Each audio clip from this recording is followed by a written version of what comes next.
সিদ্ধ কণী খাব লাগে নে কচা কণী খাব লাগে? হয় বন্ধুসকল, আজি আমি আলোচনা কৰিম জিম কৰা বন্ধুবোৰে সিদ্ধ কণী খাব লাগে নে কচা কণী খাব লাগে, কোনটো বেছি লাভ হয়। তো হেল্ল' বন্ধুসকল, মোৰ নাম উদ্ধৱ দাস আৰু আপোনালোকে চাই আছে fitness solution. Gym, body building, diet, ৱৰ্কআউটৰ ভিডিঅ'বোৰ চাবৰ বাবে চেনেলটো এতিয়াই ছাবস্ক্ৰাইব কৰি লওক। বন্ধুসকল, আমি সকলোৱে জানো যে প্ৰটিনৰ কথা ক'লে কণীৰ নামটো নিশ্চয় আহে, কাৰণ এটা সম্পূৰ্ণ কণীত প্ৰায় 6 গ্ৰাম প্ৰটিন থাকে।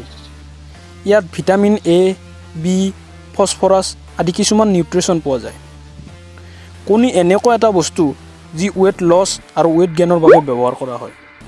এতিয়া কথাটো হ'ল, সিদ্ধ কণী আৰু কচা কণীৰ মাজত বেনিফিট কোনটো বেছি? ভাৰতবৰ্ষত পুৰণা বা বহুত পুৰণা লোকে বা পেহলৱানবোৰে এতিয়াও কয় কচা কণী বেছি ভাল, কিন্তু চাইণ্টিফিক বা বৈজ্ঞানিক ৰিচাৰ্চ অনুসৰি সিদ্ধ কণী বেছি বেনিফিট দিয়ে বা ফেট কম কৰে, হজমো সোনকালে হয়।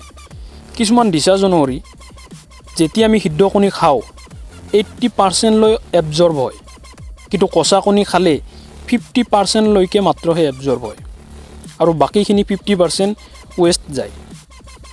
তো এনে ক্ষেত্ৰত দেখা যায় যে কচা কণীতকৈ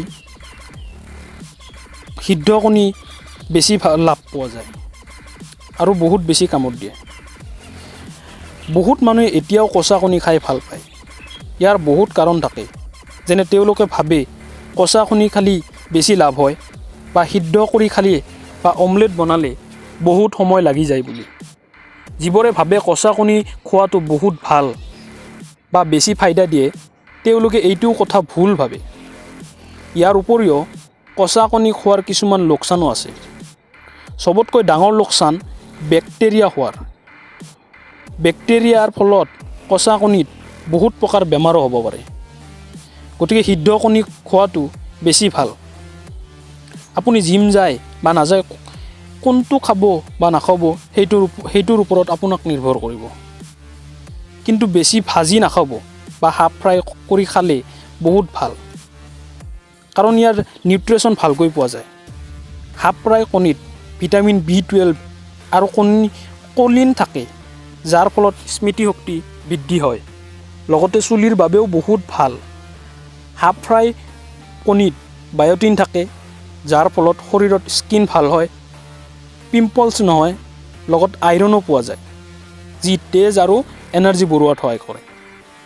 তো বন্ধুসকল, মেইন কথাটো এইটোৱে, কচা কণী যিমান পাৰে এভইড কৰক আৰু সিদ্ধ কণী খাবলৈ আৰম্ভ কৰক।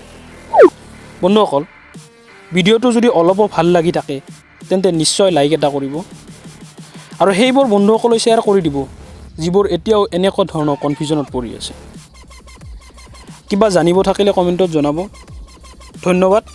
জয় আই অসম।